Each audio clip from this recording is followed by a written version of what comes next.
आज की वीडियो में हम प्रॉपर तकलीली तकसीम को पढ़ने वाले हैं। फिर तकलीली तकसीम के बारे में वही बात आपको याद रखनी की है और वही होता जो सादा तकसीम के दौरान खलिये में होता।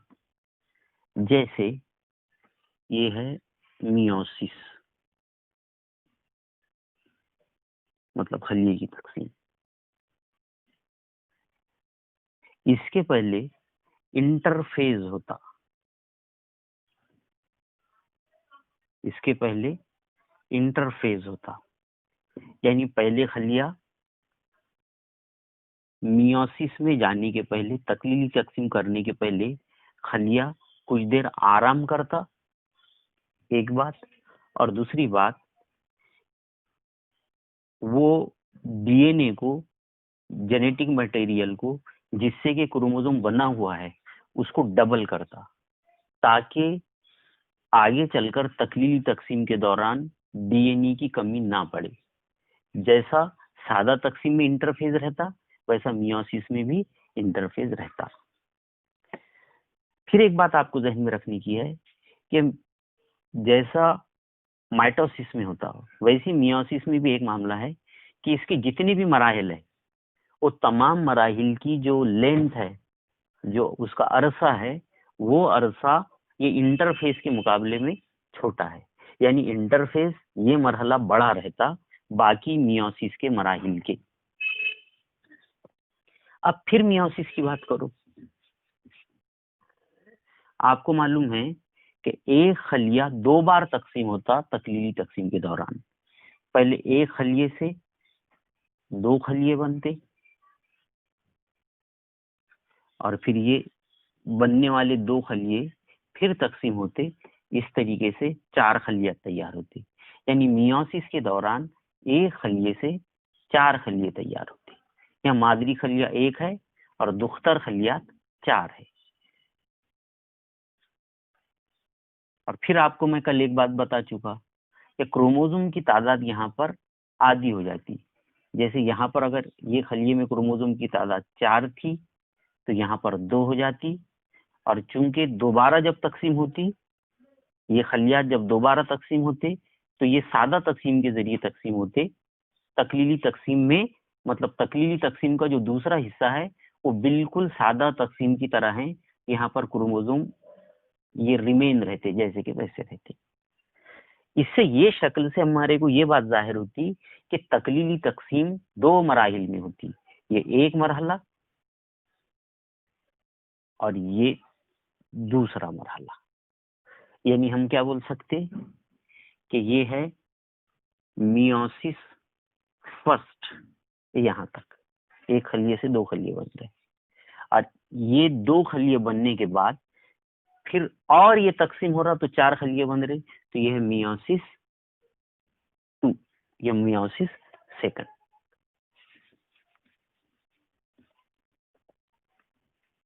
अब फिर अगर हम बात करें मियोसिस फर्स्ट की, तो आपको मालूम है कि जैसे सादा तकसीम में पहले खलिए का मरकजा तकसीम होता, मरकजवी तकसीम होती, यानी कैरियोकाइनेसिस, वैसा यहाँ पर भी कैरियोकाइनेसिस होती।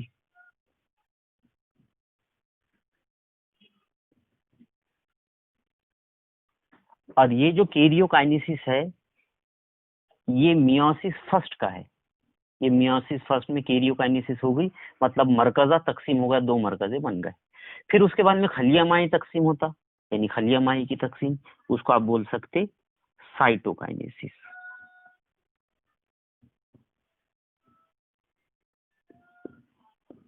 ये हो गया तो आपको मालूम है कि 2 खलिए बन जाते। फिर उसके बाद खलिया, ये माइटोसिस, सॉरी, ये मियोसिस फर्स्ट हो गया। ये मियोसिस फर्स्ट होने के बाद जो 2 खलिए बने, फिर ये यहाँ पर खलिया आराम करता, और ये फेज जो आराम का है, ये कहलाता इंटरकाइनेसिस। ये कहलाता इंटरकाइनेसिस। ये इंटरकाइनेसिस है। मतलब जैसी मियोसिस फर्स्ट हुआ, उसमें पहले कैरियोकाइनेसिस हुआ, फिर साइटोकाइनेसिस हुआ। चूंकि ये कैरियोकाइनेसिस मियोसिस फर्स्ट का है, इसलिए इसको कैरियोकाइनेसिस फर्स्ट बोलेंगे। और उसके बाद जो साइटोकाइनेसिस हुआ, मतलब खलिया माई की तकसीम हुआ, इसको बोलेंगे साइटोकाइनेसिस फर्स्ट। उसके बाद खलिया आराम करता, मतलब इंटरकाइनेसिस का अमल होता। अब इंटरकाइनेसिस के बाद में फिर मियोसिस सेकंड शुरू होता, जैसा आपको मैंने भी बताया, एक खलिये से पहले 2 खलिये बन गए और 2 खलिये फिर तकसीम हो गए। अब यहाँ पर और तकसीम का अमल शुरू होने वाला है। यहाँ भी क्या हुआ, साइटोकाइनेसिस फर्स्ट हुआ। अब आगे का मरहला मियोसिस 2 कहलाएगा, और इसमें फिर पहले होंगे कैरियोकाइनेसिस। ये कैरियोकाइनेसिस फर्स्ट है, तो ये हो जाएगा सेकंड। और यहाँ पर फिर साइटोकाइनेसिस होगा, फिर ये कहलाएगा साइटोकाइनेसिस 2। ये चूंकि फर्स्ट के थे, इसलिए हमने इसको फर्स्ट लिखे, और ये चूंकि मियोसिस सेकंड के है, इसलिए हमने इसको कैरियोकाइनेसिस 2 लिखे और साइटोकाइनेसिस 2 लिखे। जैसे ही साइटोकाइनेसिस 2 हो जाएगा, उसके बाद 4 खलिया तैयार हो जाएंगे। यहाँ पर 2 खलिया, और मियोसिस सेकंड के ये 2 मराहिल खत्म होने के बाद 4 खलिया तैयार हो जाएंगी। लेकिन फिर से एक बात ज़हन में रखना कि यहाँ पर मादरी खलिये के मुकाबले में क्रोमोसोम की तादाद आधी हो जाएगी। अगर मादरी खलिये में क्रोमोसोम 2n थे, तो यहाँ पर क्रोमोसोम की तादाद n हो जाएगी। और 2 बनी मियोसिस सेकंड में, यहाँ पर भी क्रोमोसोम की तादाद n होगी। ये बात आपको ध्यान में रखनी चाहिए। अब एक और मियोसिस में थोड़ा सा कॉम्प्लिकेशन पैदा होता, थोड़ी सी पेचीदगी पैदा होती, वो किस तरह से होती, उस पर हमको ध्यान देने का है। फिर से आ जाओ मियोसिस फर्स्ट की तरफ। मियोसिस फर्स्ट में फिर कैरियोकाइनेसिस फर्स्ट होगा। जैसे माइटोसिस में यानी सादा तकसीम में हमने लिखे थे कि कैरियोकाइनेसिस के मतलब खलिया के मरकजे की तकसीम के 4 मराहिल है, यहाँ पर भी 4 मराहिल है। प्रोफेज, बिल्कुल उसी तरह से प्रोफेज, हमने इसको बोले थे इब्तदाई हालत। मेटाफेज, इसको हमने बोले थे दरमियानी हालत। फिर एनाफेज, इसको बोले थे हमने माबद हालत। और आखिरी में टीलोफेज, इसको आखिरी हालत, ऐसा हमने लिखे थे। अब एक चीज,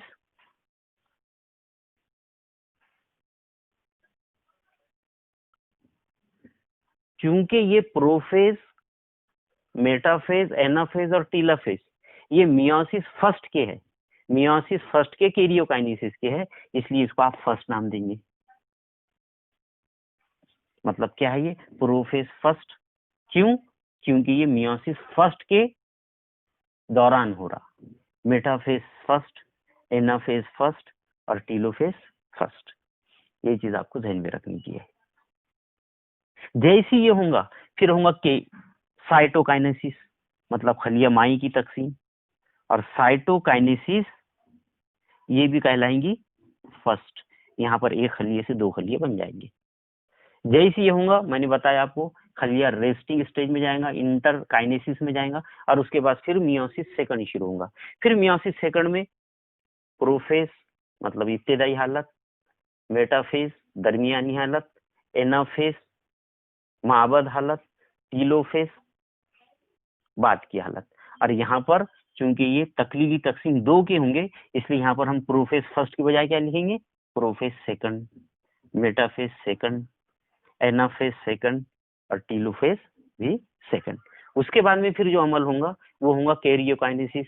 यहाँ पर मियोसिस फर्स्ट में होता, तो वहां पर हमने कैरियोकाइनेसिस को फर्स्ट नाम दिए थे, कैरियोकाइनेसिस फर्स्ट। लेकिन यहाँ पर जो कैरियोकाइनेसिस माइटोसिस कैरियोकाइनेसिस होने के बाद जो साइटोकाइनेसिस होगा, इसको हम नाम देंगे साइटोकाइनेसिस 2।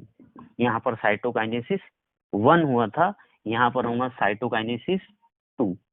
और जैसी साइटोकाइनेसिस 2 खत्म हो जाएगा, तो तकलीली तकसीम भी खत्म हो जाएंगी, और एक मादरी खलिये से 4 खलिये आपको बनी हुई नजर आएंगे। उसमें क्रोमोसोम की तादाद मादरी खलिये के मुकाबले में आधी होगी।